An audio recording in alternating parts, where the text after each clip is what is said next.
بسم الله الرحمن الرحيم. اللهم صل على سيدنا محمد. النادي الاهلي جايب صفقات ناريه. يعني لما تبص للاربع صفقات، الاهلي جاب بالمناسبه 4 صفقات والزمالك جايب 4 صفقات. الاهلي جايب مين؟ اشرف بن شرقي وجراديشار ومصطفى العش في الدفاع، لعب 10/10 في الدفاع، واحمد رضا.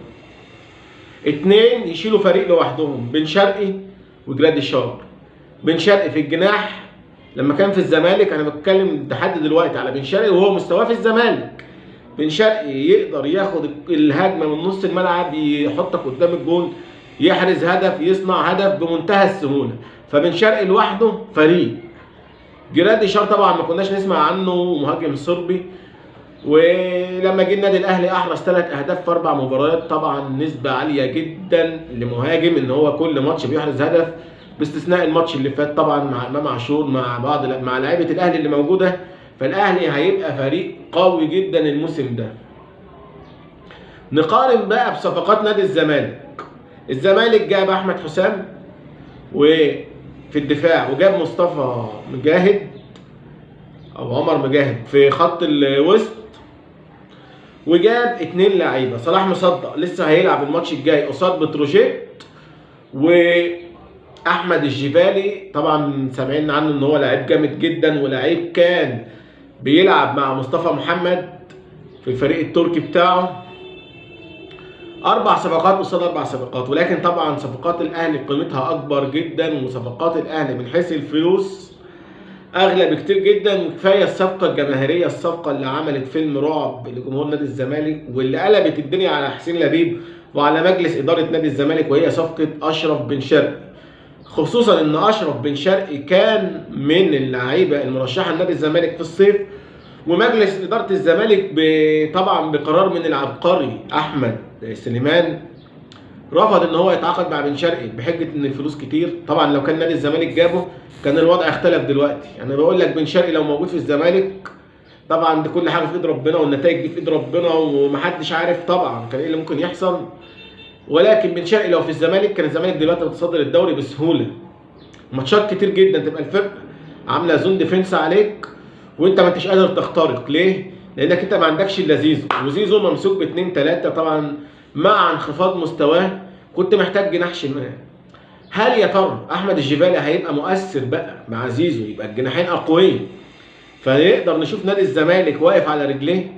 لحد دلوقتي الصفقتين اللي احنا شفناهم كويسين، احمد حسام ومجاهد في خط الوسط، الاثنين عاملين اضافه بصراحه. فهنشوف بقى في ماتش بتروجيت صلاح مصدق واحمد الجبالي. نخش بقى على فريق النادي الاهلي. النادي الاهلي اصلا اقوى صفقه عملها بصراحه، ولكن بشرط ان هو يركز الفتره الجايه اكتر في الملعب، ويبعد بقى عن استفزاز الجماهير ويخش في مشاكل. امام عاشور شايفين كل مباراه هدف ما شاء الله، معدل عالي جدا، وكلها من تسديدات من بره منطقه الجزاء. لعيب بصراحه المفروض ما يقعدش في مصر. سيبك بقى من ان انا زملكاوي وان هو بيكسب الاهلي، بس المفروض امام عاشور يحترف بقى في انجلترا، يحترف في فرنسا، يحترف بقى، ياخد فرصته بره، وهياخد فلوس قد اللي في الاهلي 3 4 مرات. الاهلي بيدي امام عاشور كام؟ يعني 3.5 مليون دولار.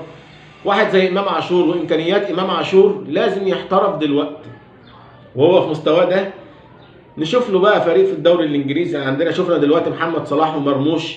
محمد صلاح في ليفربول، نجم ليفربول، ومرموش لسه بيبدأ طبعا مع مانشستر سيتي، بنتمنى له التوفيق.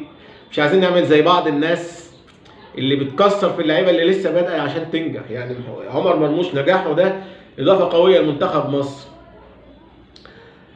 اكتبوا لنا رايكم في الكومنتات، هل انهي الاقوى في الصفقات؟ صفقات النادي الاهلي ولا صفقات نادي الزمالك؟ وما تنسوش تدعمونا بلايك للفيديو واشتراك في القناه، وشيروا فيديوهاتنا لكل عشان توصل لكل المشتركين. وما تنسوش تفعلوا زر الجرس عشان توصل لكم كل جديد على قناتكم يوميات زملكاوي. وبشكر كل اخواتي وحبايبي الاهلاويه اللي بيخشوا يعلقوا بمنتهى الادب وبمنتهى الاحترام، وده طبعا بيدل على ان نادي الاهلي بين قوسين نادي الحكام هو نادي المبادئ العاليه ونادي الاخلاق، ونادي بيمثل قيمه كده في الرياضه. نادي بسم الله ما شاء الله ماشي بشرفه، بيكسب من غير حكام ومن غير اتحاد الكوره وبيعتمد على نفسه في بناء اللاعيبه، ما بياخدش لعيبه حد، هو بس واخد مننا هديه كده: امام عاشور، مؤمن زكريا، كهربا، اشرف بن شرقي. بشكركم والى اللقاء في مزيد من الفيديوهات على قناتكم يوميات زملكاوي.